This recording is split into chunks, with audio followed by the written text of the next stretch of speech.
ಹೊಸಬೆಟ್ಟುವಿನ ನವಬೃಂದಾವನ ಸೇವಾ ಪ್ರತಿಷ್ಠಾನದ ವತಿಯಿಂದ ಶ್ರೀ ರಾಘವೇಂದ್ರ ಸ್ವಾಮಿ ಮಠದಲ್ಲಿ 11ನೇ ವರ್ಷದ ಧನುರ್ಮಾಸ ಪೂಜಾ, ವಾಯುಸ್ಥಿತಿ ಪುನಶ್ಚರಣ ಪೂರ್ವಕ ಜೇನಿನಾಭಿಷೇಕ, ವಾಯುಸ್ಥಿತಿ ಪುನಶ್ಚರಣ ಹೋಮ, 108 ಕಲಶ ಪ್ರತಿಷ್ಠಾಪನಾ ಪೂರ್ವಕ ಶ್ರೀ ಶನೀಶ್ವರ ಪೂಜಾ ಮಹೋತ್ಸವವು ಧಾರ್ಮಿಕ ವಿಧಿವಿಧಾನಗಳೊಂದಿಗೆ ನಡೆಯಿತು. ನವ ವೃಂದಾವನ ಸೇವಾ ಪ್ರತಿಷ್ಠಾನ 1997ರಲ್ಲಿ ಸ್ಥಾಪನೆಗೊಂಡಿತು.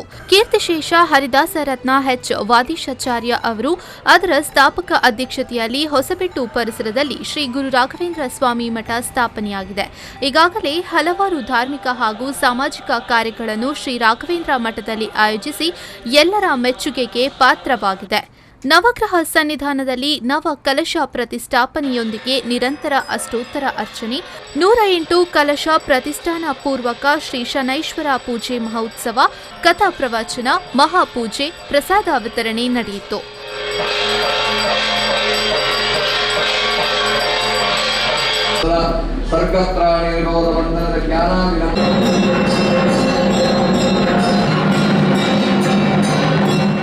ಈ ಸಂದರ್ಭ ಪುತ್ತಿಗೆ ಮಠದ ಶ್ರೀ ಸುಗುಣೇಂದ್ರ ತೀರ್ಥ ಶ್ರೀಪಾದಂಗಳರವರು ಧಾರ್ಮಿಕ ಕಾರ್ಯಕ್ರಮದಲ್ಲಿ ಪಾಲ್ಗೊಂಡು ಆಶೀರ್ವಚನ ನೀಡಿದರು.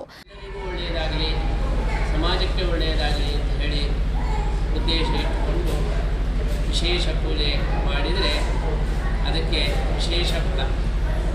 ಕೃಷ್ಣ ಗೀತೆಯಲ್ಲಿ ಏನು ಹೇಳ್ತಾರೆ ಅಂದರೆ 10 ಜನರಿಗೆ ಒಳ್ಳೆಯದಾಗಲಿಕ್ಕೋಸ್ಕರ ನಿಷ್ಕಾಮಕ ಅಂದರೆ ಸ್ವಂತದ ಯಾವುದೇ ಸ್ವಾರ್ಥದ ಉದ್ದೇಶ ಇಲ್ಲದೆ ನಾವು ಎಲ್ಲರಿಗೂ ಒಳ್ಳೆಯದಾಗಲಿ ಅಂತ ಹೇಳಿ ಪ್ರಾರ್ಥನೆ ಮಾಡಿದರೆ ಆ ಎಲ್ಲರ ಒಳಗೆ ನಾವು ಕೂಡ ಇರ್ತೇವೆ.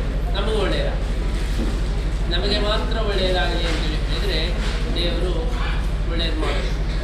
ಎಲ್ಲರಿಗೂ ಒಳ್ಳೆಯದಾಗಲಿ ಹೇಳಿದಾಗ ನಮಗೂ ಒಳ್ಳೆಯದಾಗ್ತದೆ, ಉಳಿದವರಿಗೂ ಒಳ್ಳೆಯದಾಗ್ತದೆ. ಈ ದೃಷ್ಟಿಯಲ್ಲಿ ಶನಿ ಮಕರ ರಾಶಿಗೆ ಪ್ರವೇಶ ಮಾಡುವ ಈ ಸಂದರ್ಭ ನವ ವೃಂದಾವನ ಸೇವಾ ಪ್ರತಿಷ್ಠಾನ ಹೊಸಬೆಟ್ಟು ಶ್ರೀ ರಾಘವೇಂದ್ರ ಸ್ವಾಮಿ ಮಠದ ಅಧ್ಯಕ್ಷರಾದ ರಾಘವೇಂದ್ರ ಎಚ್ವಿ, ಪ್ರತಿಷ್ಠಾನದ ಉಪಾಧ್ಯಕ್ಷೆ ಕೆ ಕಲಾವತಿ, ಕಾರ್ಯದರ್ಶಿ ಶ್ರೀನಿವಾಸ ಕುಳಾಯಿ, ಟ್ರಸ್ಟಿಗಳಾದ ಹರಿಕೃಷ್ಣ ಸಾಲ್ಯಾನ್ ಮತ್ತಿತರರು ಉಪಸ್ಥಿತರಿದ್ದರು.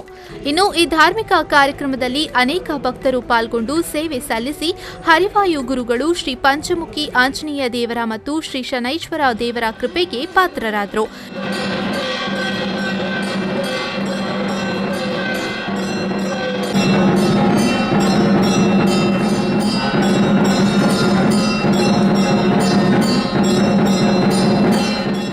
ಶರತ್ ಸಾಲ್ಯಾನ್, ವಿ4 ನ್ಯೂಸ್ 24/7 ಮಂಗಳೂರು.